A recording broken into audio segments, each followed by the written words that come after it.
Praise lord. దేవుని మాట విని దేవుని నడిచినటువంటి నీవు ఈ లోకం మీద ఆశ లేక ఏది ఆశించక నిత్య దేవునితో సహకరిస్తున్న నీవు సమస్యలు రావచ్చు, బాధలు రావచ్చు, కష్టాలు రావచ్చు, నిందలు రావచ్చు, అవమానం రావచ్చు, సమస్తమును మన మీదికి వ్యతిరేకంగా ఉండవచ్చు. కానీ బైబిల్ మనతో మాట్లాడుతున్న ఒక మాట చూడండి. ఆదికాండము 32:24 నుంచి 28 వచ్చిన వరకు చూసుకుంటే యాకోబుని జ్ఞాపకం చేసుకున్నట్లయితే యాకోబు ఒంటరిగా మిగిలిపోయాడు. అదే సమయంలో ప్రతి దానిని ఏర్పాటు చేసి ప్రతిని పక్కన పెట్టేసి ఆ రాత్రి అంతయు దేవుని దగ్గర ప్రాధాయపడ్డాడు, ప్రార్థించాడు. తెల్లవారు వరకు ప్రభుని గణపరచడానికి కన్నీళ్లతో ఆయన దగ్గర గోజాడాడు.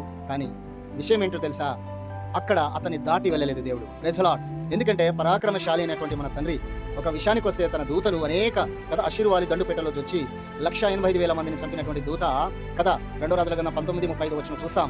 అయితే ఆ దూత యాకోబు పట్టుకుంటే ఆగడం మనం చూస్తున్నాం. కానీ తనంతట తాను వదిలించుకొని వెళ్ళొచ్చు. కానీ యాకోబు కన్నీళ్లతో ఆయన ప్రార్థన చేసినాడు. ఈ కన్నీళ్లు చాలా ప్రాముఖ్యమైనది. కీర్తనలు 56:8 వచనంలో నా సంచారములు లెక్కించి ఉన్నావు, నా కన్నీళ్లు నీ బుడ్డిలో నుంచబడి ఉన్నది. ప్రతి కన్నీళ్లకు దేవుడు జవాబు మనకిస్తాడు.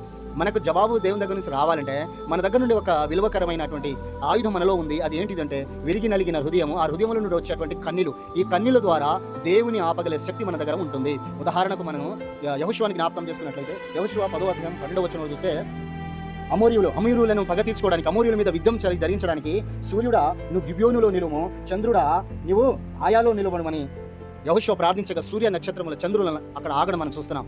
కానీ ఇక్కడ యాకోబు దగ్గర మనం చూస్తే దానికి భిన్నంగా ఉంది. యెహోషువ సృష్టినే ఆపితే ఇక్కడ యాకోబు సృష్టికర్తనే ఆపాడు. Praise the lord. నీ ప్రార్థన నా ప్రార్థన కూడా అలాగే ఉంటుంది పిల్లారా. కన్నీళ్లతో ప్రార్థిస్తే ఈ సర్వ సృష్టిలో ఉన్నటువంటి మనకు లోబడమే కాకుండా సృష్టికర్తను కూడా మనం దాటి వెళ్ళనీయకుండా ఆపగలిగే శక్తి కన్నీళ్ల ప్రార్థన. Praise the lord.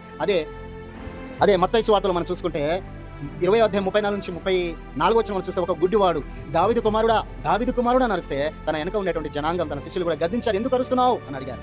ఇంకా వారు చెప్పిన దాన్ని బట్టి వారి మాట వినక ఇంకా దావీదు కుమారుడు అని బిగ్గరగా కేకలేశారంట. అక్కడ మీరు చదవండి. అప్పుడు ప్రభుల వారు ముందుకెళ్ళినప్పుడు ఆగిపోయారంట. అక్కడ ఆగి నీకేం అవసరం అని వెనక తిరిగి చూసి దేవుడు ఆగి వారి యొక్క కోరికను నాకు చూపు పొందాలన్నదయ్యా అని చెప్తే ఆయన అడిగిన వెంటనే అక్కడ సృష్టికర్త ఆగి వారి యొక్క కోరికను తీర్చాడు. కన్నీళ్ల ప్రార్థనలతో అనేక విజయాలు మనం చూస్తాం పిల్లారా.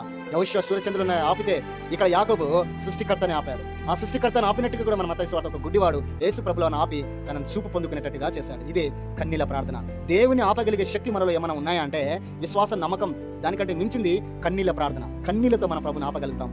ప్రభు మనతో నడిచేటట్టుగా చేసుకుంటాం. ఇదే గొప్ప ఆయుధం నీకు నాకు ఇచ్చాడు. ఆ కన్నీళ్లను వ్యర్థంగా లోకం వైపు వేస్ట్ చేయకు. ఈ లోకం వాటి గురించి ఏదో అవసరాల నిమిత్తం ఏదో కదా ఇంతలో ఉండి ఇంతలో మాయమైపోయే వారి గురించి కన్నీళ్లు వేస్ట్ చేయకుండా దేవుని రాజ్యం కొరకు, దేవునితో నడిచేటువంటి వారి కొరకు, ఆశీర్వాదం కొరకు ఈ కన్నీళ్లను మనము కారణిద్దాం. అప్పుడు మనము దీవెనల మెండుగా ఆశీర్వాదంగా మనం ఉంటాయి. Praise the Lord. నిజమయంగా ప్రభు కొరకు నువ్వు కన్నీళ్లు వేస్ట్ చేయి. అది దానికి లెక్క దేవుడు అప్పగిస్తాడు. Praise the lord.